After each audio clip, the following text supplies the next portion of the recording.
Heart of Fire, a fan fiction written by Donovan94 based on The Hobbit. Read by Jacob Brooklyn. Chapter 1.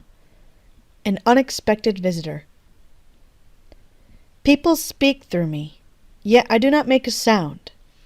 People can sell me, yet I have many clones. I can bring you laughter between breakfast and tea, yet I can also break your heart easily. I cover the earth like trees of old, whose leaves can blind and yet unfold. What am I? A book. Drip, drip, drip. That leak in the roof needed fixing. The cottage groaned a little as another blast of wind battered against its old and crumbling walls. The rain pattered like hailstones against the window's panes. Usually the night was filled with the call of wild animals in the woods just outside the isolated little shack of a home. There had been a notorious fox problem in recent months, their shrieks at night defying anyone to get decent rest. But in such a storm as this, even they were driven inside their burrows, not daring to brave the foul weather. In the cottage, the woman sat by the kitchen fire, her thoughts in the elderly flickering flames, only one log left. The cold crept into stalk at her back, only kept at bay by the immediate circle of firelight she sheltered in. Not that she took much notice. Times long ago, when dreams yet to be dreamt stole all her attention. The storm raged outside, and she pulled the shawl tighter around her thin shoulders. She closed her eyes, waiting for sleep to claim her. With it would come a new agony, but also sweet release. She was so heavy, down to her bones. Perhaps this would be. She was jolted awake when she heard an awful banging. She leapt in her chair and spun to glare at her front door. Eyes wide, she tried to still her frantic heart. A hidden dagger on the mantelpiece glinted at her, warning her to arm herself. The leather on the handle cracked in her tight palm. Her feet guided her towards the door. Nerves fluttered and threatened to engulf her. No one ever came here, and no one really knew of here. So why would they come? She was as silent as she could possibly be, her ears straining for even the slightest sound. But she heard nothing other than the dreadful storm outside and the knocking of the door. She couldn't pretend that no one was home, for they could surely see the fire through the windows. Lifting the door latch, she waited a few moments, the dagger hidden behind her back. On creaking hinges, she opened the door just a crack. The light of her cottage eagerly spilled out to wash out the doorstep in candlelight. Gray robes, soaked by the rain, hung around a frail-looking body. A pointed hat kept the worst of the downpour off his long, scraggly gray hair and beard. With flushed cheeks from the long walk upon the path, the old man leaned against a gnarly staff, out of breath. Most would have been set at ease by the sight of an old man. He barely looked able to hobble his way through the rest of his life, let alone be a threat. But not her. The facade was broken by the telltale mischievous glint in those silvery eyes. She grasped the handle of the dagger a little tighter. "Can I help you?" she asked, doing nothing to hide the suspicion in her voice. "Oh!" the man exclaimed, as if surprised that someone would answer the door when he had been knocking most instantly. "Yes, my dear. I was wondering if you could spare an exhausted man warmed by your fire for the night. I am traveling west, but this blasted storm has caught me by surprise." Eyes narrowed. The woman peered around at the shadows surrounding her door. "It's just he said softly. "I promise you, you have nothing to fear from me." After a moment's hesitation, she nodded and opened the door for him. In the entry, he hung up his cloak and pointed hat to dry. Then, with a smile, a straight-backed posture of a much younger man, he went to the kitchen and sat in a chair by the fire. Her chair. With the eyes of a hawk fixated on the unsuspecting pigeon, she observed him from across the room. Evicted from her personal homey throne, she settled for a stiff stool at the table. For a moment, her unexpected guest busied himself with a pipe that he pulled from his pocket, lighting a matchstick on the remains of her measly fire. He used it to ignite his pipe. A moment later, and she recognized the calming scent of Old Toby, a popular brand in these parts. As if only then noticing the state of the fire, the guest decided to take it upon himself to add another log or two between the hot embers and the heated hearthstones. The dried wood crackled and burst delightedly. She held back a sigh. Those logs would last a few hours. Clearly, her guest was not going to leave her in peace so soon. "Thank you, my dear," the elderly man smiled warmly. "Your kindness is most appreciated. I assure you, I will only be here till the storm is out. Then I will be out of your hair." "Are you certain of that?" she asked. He looked at her, a frown the only sign of his confusion. "I have seen of your coming," she murmured.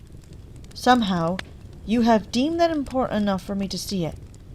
Not very subtle for Gandalf the Grey." If he were at all surprised as to how she could know his identity without ever previously meeting him, he did not show it. In fact, his lips twitched into a measured, knowing smile. "So," the word was drawn out low and amused, "it appears the rumors are true. A seer is in the north of Bree. For a woman in hiding, you're rather well known. Kathryn of Threndrine." From the shadows she tried to hide in, her eyes darted up to his, clear and distinct, even when she tried to obscure them behind her hair, a bright amethyst purple. She picked at a knot in the wood of the table. "That is only superstitious folk of Bree. Other than that, I keep to my own company." "I can see." They stared at each other as they tried to piece together the puzzle of the other. Finally, deciding that this prickly behavior was rather exhausting, Kathryn relented. Perhaps she had been at this business of hermetism for far too long. "You will have to forgive me, wizard," she said. "I have not entertained guests in many, many years. In fact, I don't think ever. And as a result, my manners as a host have withered and died. I couldn't be too careful. Suspicious folks are rather tentacious." "Quite all right," Gandalf puffed, waving away her apology. "It was rather rude of me to turn up uninvited to your home, especially when you have obviously taken such lengthy precautions to make sure you are left alone." They exchanged a glance again. This time, Kathryn made no attempt to hide her uneasy fear. Thoughts raced through her head of how many ways this seemingly innocent meeting could end badly for her. She could feel the intensity of his scrutiny. Her fingernails dug harder into the tabletop with anxiety. She was too recognizable. If not her eyes, then her fiery red hair, or her smooth porcelain pale skin. And if one wizard had decided to take notice of her, then the others might as well. There would be no hiding after this. The fear whispered. "Why have you come here?" she asked, her tone almost pleading with him. Gandalf puffed on his pipe, his eyes seeming to settle onto some far-off place. Grunting, he opened his mouth, and the smoke formed the shape of a boat, sailing around the room. "I am about to instigate an adventure," he said at last, "and I was told that you had a remarkable tale to tell that could help me." "You have interesting sources." Gandalf chuckled heartily. "Birds, you know how they can be." But Kathryn kept her head down. She reacted her nails from the wood of her table and inspected the damage. Her eyes glistened with the onslaught of memories. "What do you plan to do with him?" she asked finally, her voice barely above a whisper. Gandalf sighed, all the mirth escaping him, and in that one long breath. "I hope that it won't come to the worst," he admitted. "But you must know that his inaction can no longer be tolerated." "But you know he will never change. He's too arrogant, and too proud to even consider it. He couldn't for me. Why you?" "I cannot decide that until I know the truth of your tale. It might be that it changes nothing, or it could be that with that you have to offer. We can find some way that this conflict to end peacefully." She scoffed at the idea. Was the wizard truly naive to think this would end with any shred of civility? Yet still, that small hope, however brief, was a poison that seeped into her veins and refused to let her think of anything else. "Where do I begin?" She spoke softly to herself, then at her guest. "The beginning is always preferable," murmured Gandalf. Kathryn chuckled, a tired sound. A smile twitched at the edge of her lips, despite herself. "Well then, I suppose that the beginning would be my earliest memory. I was raised in a little village in Endenwaith, on the outskirts of the mountains. My mother always claimed that she had a bit of elf blood in her from my great-great-great-great-grandmother or so. She was always a proud and self-promoting woman. Perhaps she was right, for magic was certainly in my veins, although no one knew until I was a young child. I was 6 when I had my first vision. I was helping my father cut wood, when all of a sudden, a terrible pain consumed me. I became blind, possessed, and convulsions. My father tried to restrain me. Apparently, I was speaking in tongues and screaming. They hurried me inside and called for a healer, but I was oblivious to everything around me." "What did you see?" Gandalf asked, his eyes sparkling with interest. "I saw monsters. Orcs, I believe. Battling dwarves. It was horrific, and for a young girl," she shuddered, "I had nightmares about those eyes, those teeth, the horde coming for me, their swords coated in gore. When I awoke, I was told my eyes had changed. They were once golden brown like my father's. But after that first vision, the moment I opened my eyes, they were changed. Forevermore the purple of the magic that flows through me. The physician didn't know what to do, so my parents summoned a shaman. He came to me, and perhaps he was a charlatan dealing in parlor tricks for most of the time, but he knew enough of real magic to know what I was. The shaman told my parents that I was a seer. I think it was the first time he had ever decided not to swindle his customers with fake remedies. He couldn't tell me the specifics, but recommended that I be taken to wizards in order to learn of my power." "That would have been best," Gandalf nodded. Kathryn snorted. "My mother was mortified. She had a witch for a daughter. How utterly disgraceful! She began to keep me on a tighter leash, never letting me go far from the house, never allowing me to mingle with the other children from the village. She even locked me in my room at night, drugged me so that I could keep sleep without dreams. My father didn't agree, but he wanted to keep me safe. They feared that the village would see me as accursed and would then try to kill me, or at least that was what they told me. They locked me away for 10 years, and when a vision would overcome all their conditioning, all their precautions, it would take hold of me completely. Without anyone to teach me, I learned a few rules that my vision seemed to follow. If something was deemed important enough, whether it be the past, the present, or the future, then I would see it. If I focus on a particular point in history, say a battle or a coronation, then I would get a brief image of it, perhaps a few words. In sleep, it was worse. I had no control, often hurting myself with my thrashing sometimes, screaming myself until my throat gave out. I soon grew used to that fact that I had to sleep with my hands and feet tied to my bedposts, my mouth gagged. Thankfully, I never vomited. They kept me like that for 10 years. Finally, when I was 16, I had enough. "You ran away." Gandalf's tone was almost apologetic. "Yes," she murmured. I had never realized the truth of my parents' fears. I had always thought each cruelty was because my mother's spite.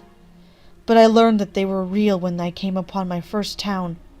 It was small. I used what little money I had from begging to buy a room and food for myself. I only had to look at a small scratch on one of the inn's tables, and I was overcome by a vision. I saw bandits tearing the place apart, murdering the innkeeper, and setting the place ablaze. The town thought I was sick at first, maybe a little weak in heart, overcome by the big bad world. When I tried to warn them or what I've seen, they laughed. 3 days later, when I was about to leave for the road again. My vision came true. I tried to help the town put out the blaze, and then everyone remembered what I had said. They ran me out of town, said that I had brought bad luck and evil with me. After that, I never stayed in one place for far too long. I tried my hardest not to talk to anyone or even get invested in anything. The less I focused on a place, the better the visions only came to me if I knew certain details that pointed to some outcome that the vision could show. 2 years I spent wandering, stealing that what little coin and food I needed, sleeping wherever I could find the shelter, either it be an alley, a cave, up a tree. Rarely, if I had the coin, then I would have the hearthstones by a tavern fire, but no matter where I went, if a vision overcame me in public, I had to leave immediately. The locals would either try to exploit my gift, or chase me as fast as they could. One fanatic little village in the middle of nowhere tried to sacrifice me to their heathen gods. I couldn't see an end sight. I was miserable. I just wanted to be left alone, perhaps even die. So I found myself wandering further east, until I found myself looking at the perfect place. A ruined city to a place long abandoned. Sure, there was a small town close by, somewhere I could trade and buy goods, but other than that, it was deserted. "You found Dale," Gandalf said, almost mystified. "The ruined city of the doorstep of Erebor." "Yes," Kathryn nodded. "I had heard the rumors of the dragon that lived in the mountain. It almost put me off, but I was too tempted by the peace there, the chance to be left alone, to live my life. If I was careful, then he wouldn't even know I was there, and if not, then my misery would finally end." She smiled forlornly, her heart and mind drifting to a place far away. Little did I know how differently things would turn out.